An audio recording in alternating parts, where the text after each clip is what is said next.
Hello everyone, my name is Bewell, and I've got a little bit of something different today.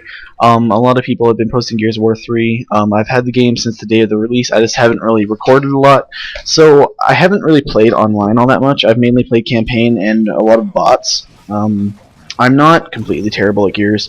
The main reason I played a lot of bots is just so I could get the controls down again. I did play on like Gears 2, and I was doing pretty good after round 1. I went 9-2 in round 1.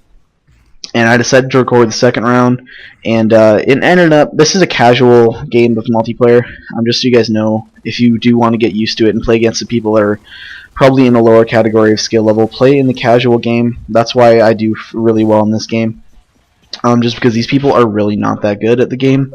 You'll see by people like this, I'm able to use my Nash or shotgun from like a fairly good distance, and yeah, just people like that. But overall, it was pretty decent gameplay, considering I didn't really miss all that many shots, and I really probably could have done a lot better if I didn't run out of Nasher ammo.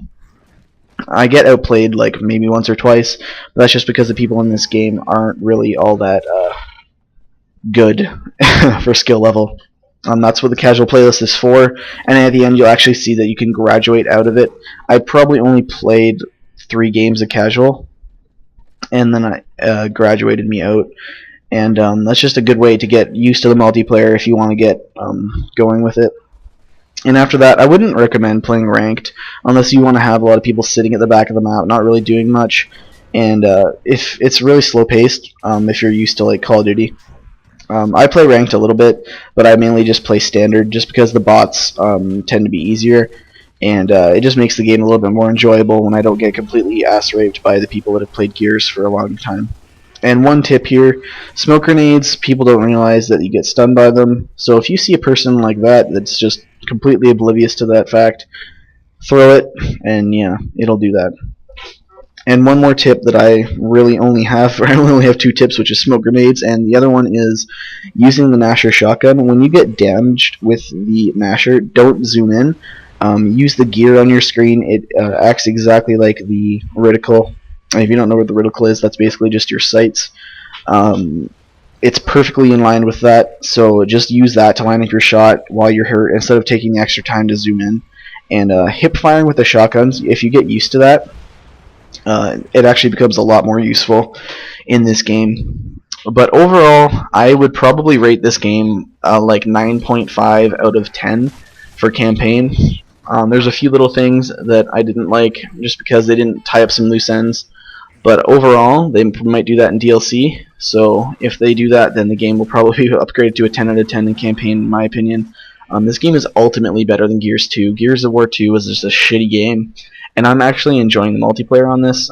I've learned that I don't like King of the Hill, just because generally people in that are a lot more experienced at this game than I am, and once I get used to the multiplayer a little bit more and I get a team behind me that knows the game as well, I'll probably end up playing King of the Hill, because you do level up fairly quick if you get a good team going and you can capture a lot of points. You can get a ton of score by doing that. But right now I'm playing mainly Execution, Warzone, and Team Deathmatch. Execution and Warzone are basically like search and destroy in terms of Gears of War gameplay comparing to Call of Duty, and Team Deathmatch is just you do have a limited number of lives, so if you die 3 or 4 times, you're pretty much guaranteeing your team a loss for that round.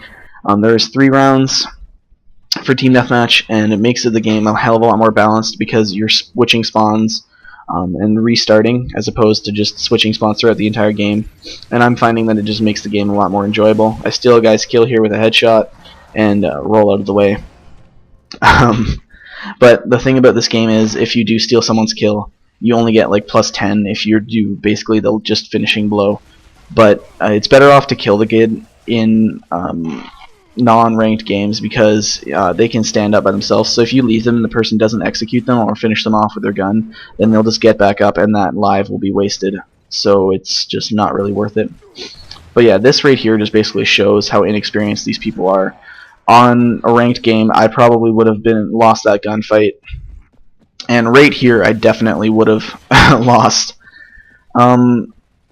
I thought we were going to win this round because we had a really significant life lead on them, and then my teammates just died one at a time, and while I was executing this guy, I ended up becoming the last man standing, and I went fuck. So yeah, didn't turn out so well, but yeah, you'll see right here.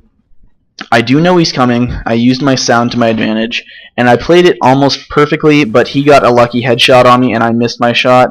And yeah, you get the achievement for Welcome to the Big Leagues when you graduate from casual, and you're ready for standard versus multiplayer. So that's basically just what happens when you rape in casual, I guess. It's not really that difficult, but yeah, I thought I would just post this game because it's the best one I've gotten so far, even though it's on casual, and I'm not amazing, but I'm going to be posting some Gears content in the future. I might do a playthrough of us going through on Insane, but that's going to be hours upon hours because the Insane campaign is literally insane. And anyway, guys, I will see you in another video.